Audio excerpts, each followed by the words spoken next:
अस्सलाम वालेकुम नाज़रीन, आज की वीडियो में हम आपको बताएंगे कि पाकिस्तान के मशहूर यूट्यूबर सादुर रहमान अल मारूफ डकी भाई के जिस्मानी रिमांड में मज़ीद 5 दिन की तौसीक़ करी गई है। जी हाँ, वही डकी भाई जिन्हें आप यूट्यूब पर हंसी मजाक रिएक्शंस और व्लॉग्स के ज़रिए देखते और पसंद करते हैं, इस वक्त एक संगीन कानूनी केस में गिरफ्तार हैं और अदालतों के चक्कर काट रहे हैं। रिपोर्ट के मुताबिक डकी भाई को 4 रोज़ा जिस्मानी रिमांड मुकम्मल होने के बाद अदालत में पेश किया गया। जुडिशल मजिस्ट्रेट नईम बट्टू ने इस केस पर समाअत की। National cyber crime investigation agency के नुमाइंदे अदालत में पेश हुए और मौक़िफ़ इख्तियार किया कि डकी भाई के खिलाफ तहक़ीक़ात अभी जारी हैं। उनके बकौल अभी मज़ीद सवालात पूछने बाकी हैं, मज़ीद रिकॉर्ड इकट्ठा करना है और ये जानना ज़रूरी है कि डकी भाई ने ये ऐप्स प्रमोट किस तरह की, किसके कहने पर की और उसके बदले में उन्हें कितना पैसा मिला। इसलिए उन्होंने अदालत से दरख्वास्त की कि डकी भाई का जिस्मानी रिमांड बढ़ाया जाए ताकि मुकम्मल तहक़ीक़ात हो सकें। डकी भाई के वकील ने इस दरख्वास्त की मुखालफत की। उनका कहना था कि उनके मौक्किल एक मारूफ यूट्यूबर हैं, वो भागने वाले नहीं हैं और इस वक्त उनके खिलाफ अदालत में कोई पक्का सबूत नहीं लाया गया।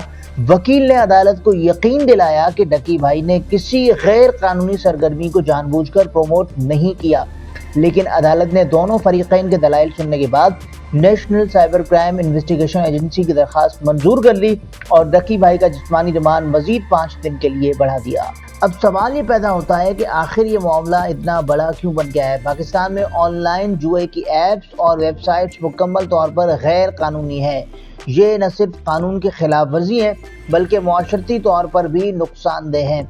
बहुत से नौजवान इन ऐप्स के चक्कर में अपनी जेबें खाली कर बैठे हैं और माली तबाही के साथ साथ नफ्सियाती दबाव का भी शिकार हो जाते हैं। इसलिए हुकूमत और तहक़ीक़ाती इदारे इन प्रमोशंस को इंतहाई संजीदगी से देखते हैं। डकी भाई पर इल्ज़ाम है कि उन्होंने अपनी वीडियोस में ऐसी ऐप्स को प्रमोट किया जो जुए और सट्टेबाजी से ताल्लुक़ रखती हैं। चूँकि डकी भाई के लाखों फॉलोअर्स हैं और उनकी बात नौजवान तेज़ी से मानते हैं, इसलिए उन पर जिम्मेदारी भी ज़्यादा है। अगर वो वाकई ऐसी ऐप्स को प्रमोट करते हैं तो उसका मतलब है कि हज़ारों नौजवानों को गैर कानूनी सरगर्मियों की तरफ माइल किया जा सकता है। यही वजह है कि तहक़ीक़ाती एजेंसी ने इस केस को मामूली नहीं समझा बल्कि उनके खिलाफ बाकायदा मुकदमा दर्ज किया।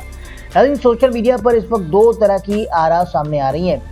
एक ग्रुप ये कहता है कि डकी भाई पर सब इल्ज़ामात एक साजिश हैं। उनके मुताबिक यूट्यूबर्स को अक्सर बड़ी बड़ी कंपनियों की तरफ से प्रमोशनल ऑफर्स आती हैं और हो सकता है कि डकी भाई ने ये प्रमोशन बग़ैर तहक़ीक़ के कर दी हो। उनके चाहने वालों का मानना है कि ये कोई बड़ा जुर्म नहीं है बल्कि एक गलती हो सकती है जिसे बढ़ा चढ़ाकर पेश किया जा रहा है। दूसरा ग्रुप ये कह रहा है कि डकी भाई को इस तरह के प्रमोशन से पहले सोचना चाहिए था। वो एक मशहूर शख्सियत है, लाखों लोग उनसे मुतासर होते हैं। अगर वो जुए जैसी चीज़ों को प्रमोट करेंगे तो उसके मुआशरती असरात बहुत ख़तरनाक हद तक हो सकते हैं। इसलिए कानून सबके लिए बराबर है और अगर उन्होंने गलत किया है तो सज़ा मिलनी चाहिए। अब आपकी क्या राय है? क्या डकी भाई वाकई कसूरवार है या सब उनके खिलाफ एक साजिश है? क्या यूट्यूबर्स को प्रमोशन से पहले लाजमी तहकीक करनी चाहिए? अपनी राय कमेंट्स में ज़रूर बयान करें।